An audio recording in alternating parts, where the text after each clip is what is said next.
This I wanna nail sports to the bone. Top blogger, top YouTube channel. No matter which sports here, we got it covered. Subscribe and hit the notification bell. Battered, bruised, and thumped. That is exactly what happened to West Indies earlier today in their crucial T20 World Cup game against Sri Lanka. As they would say, chickens have come home to roost. Right now, them being in the UAE is just a mere formality. The World Cup campaign, the World Cup dream, the World Cup tour is over. It's finished. That is it.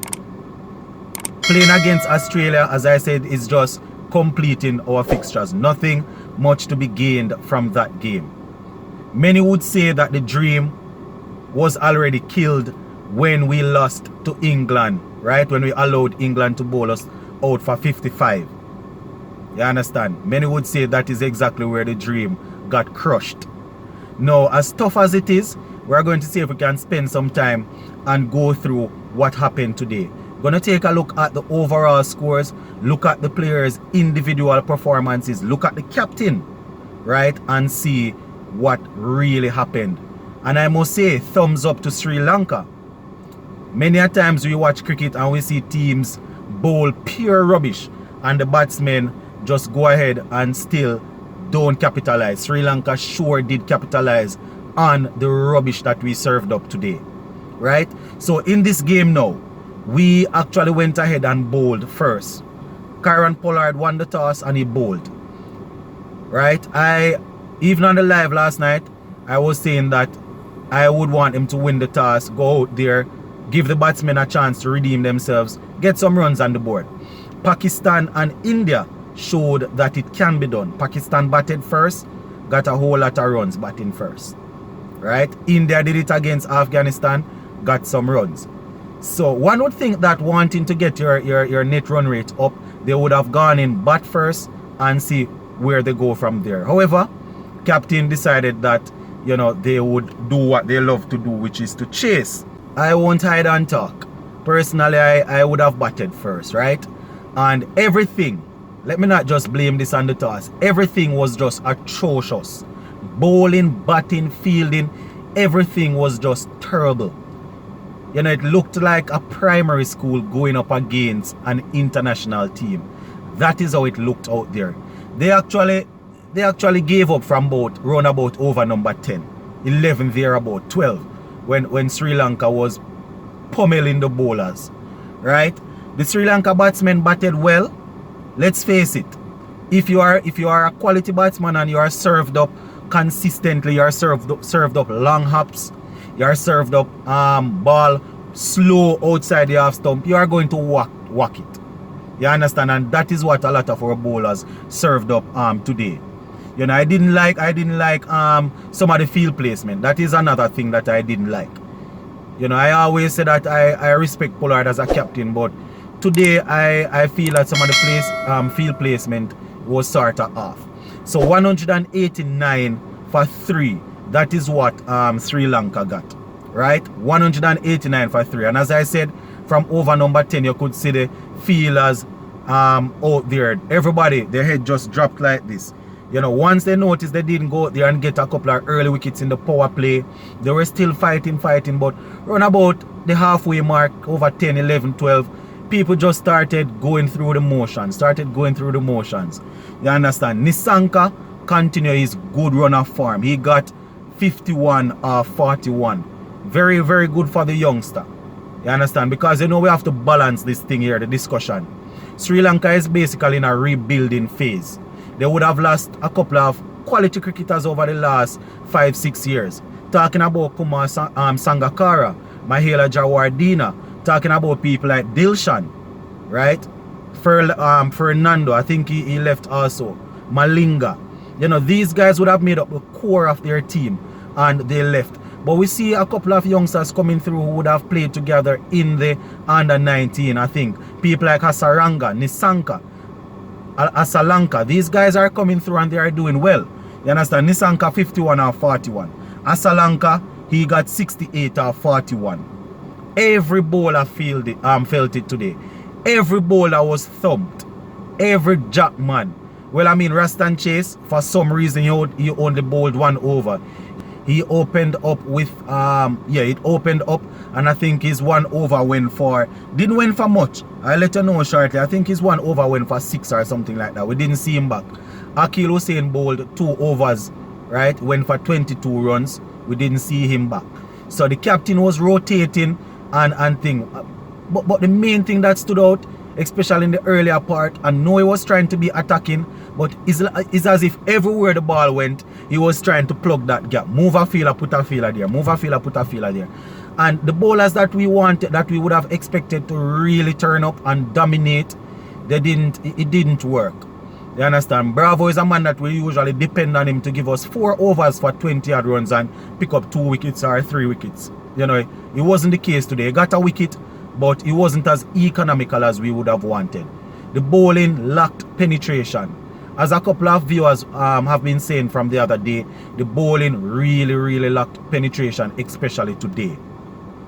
You know, but having said that though, the fielders, man, they really didn't back up the bowlers any at all. I saw people diving over ball. Rastan Chase dropped a catch on the boundary. The catch was a bit difficult. It was flat, went straight at him. Right? I saw people diving over ball, misfeeling. Them sort of things, man. You cannot retain titles if you perform like that. Right? Russell, he bowled, he got what Russell got? I think Russell got 2 for 32 off his 4 overs. Bravo got 1 for 42. Right? Rampal, he bowled 4 overs for 37. That what Rampal was picked or selected for was his ability to take wickets, especially over there where the pitches are not fast. But apparently he hasn't been able to outfox or outcraft the batsmen this time around. So Ravi Rampal was not effective in this game. You know, the batsmen had fun with him. He bowled a couple of long ups, bowled a couple of deliveries that were just asked in to be hit. And that's exactly what the batsmen did. You understand? Hussain, as I said, he got 2 overs out the way for 22. Chase, he bowled 1 over for 6 runs. We didn't see or hear back from him. Well, I mean, we saw him on the field running up and down, but separate and apart from that, we didn't really see anything much. So I don't know, my viewers and subscribers. You understand? We last night we worked it out on the live. You know, we're saying that this is what would be needed if we were to move on. We were saying that it's highly unlikely, but we were pointing out stuff that would make it, you know, that would help us to go through. Right now, as I said, the batting 189 is what they got.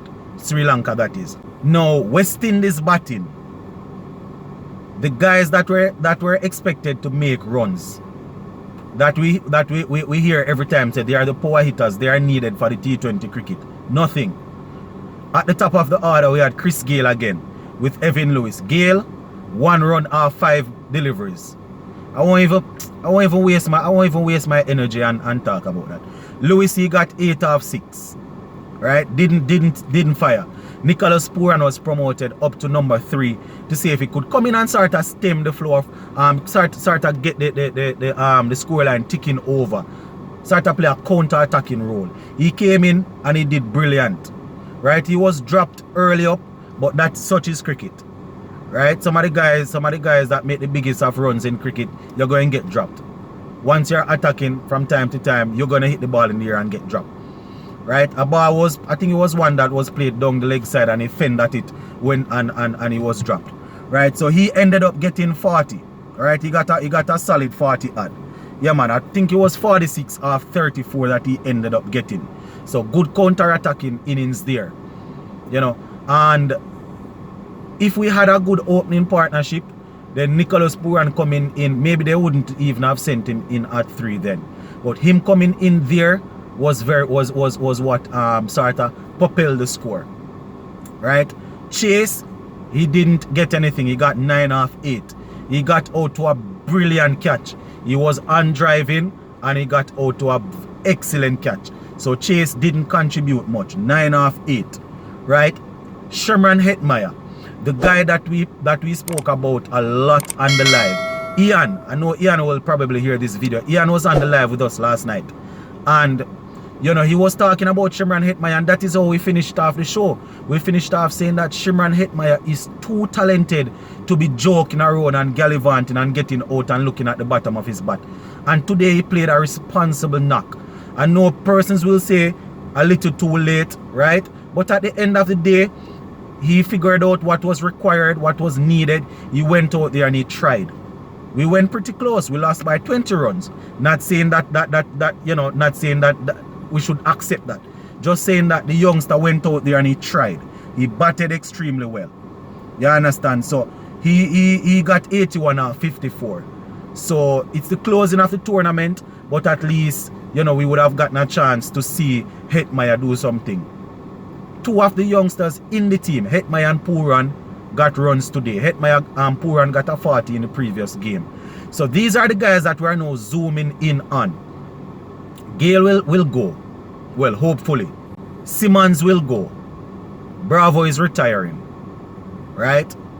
So Pooran and Hetmyer, these guys are going to be, you know, the guys that we are looking to sort of build things around going forward into the World Cup next year.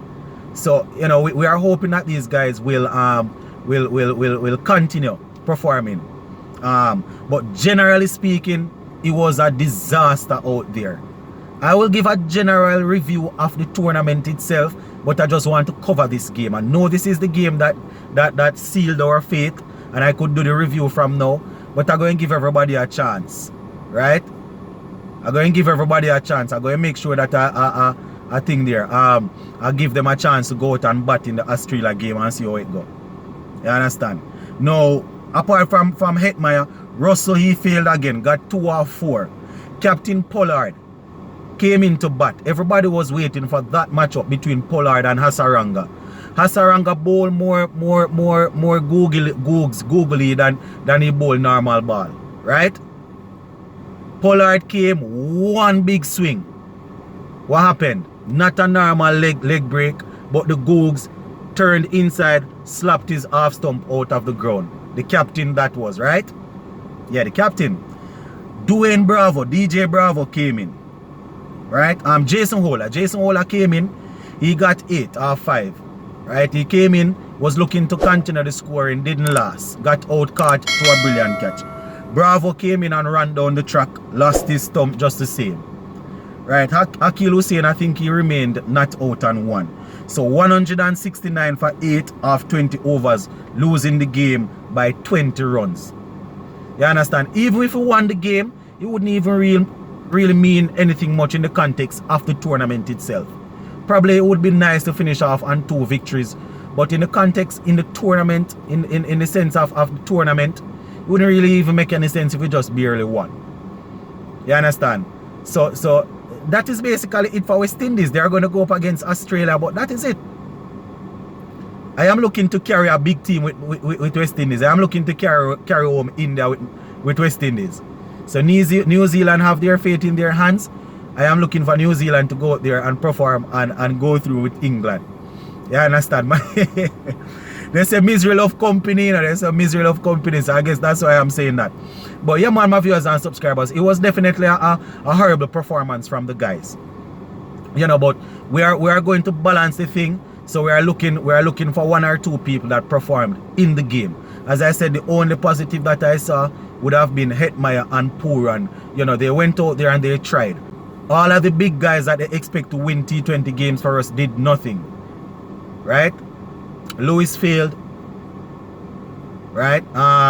He's the only man that has been scoring runs, so we can't even knock him. Gale failed.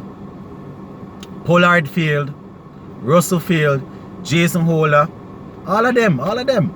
You understand? So why we're going to continue watching the tournament, or we're going to continue following the tournament, you know, but I'm not surprised. As I said, the only thing that surprised me thus far in this tournament where West Indies is concerned, and the people that actually listening to Sports to the Bone and watching the cricket will know this. The only thing that surprised me is the fact that we got bowled out for 55. Nothing else surprised me. Right? Not that thing else surprised me. Losing to South Africa and Sri Lanka don't surprise me. I'm almost even surprised that we beat Bangladesh. You know? Having big names and not performing, really make any sense. But we're going to leave the ranting right there for now. You understand? I'm going to give everybody some time to breeze off. Tomorrow, we will come with a level head, a square head, hopefully tomorrow evening, and deal with a little live and talk about the game. Zane, big up on yourself. I'm out.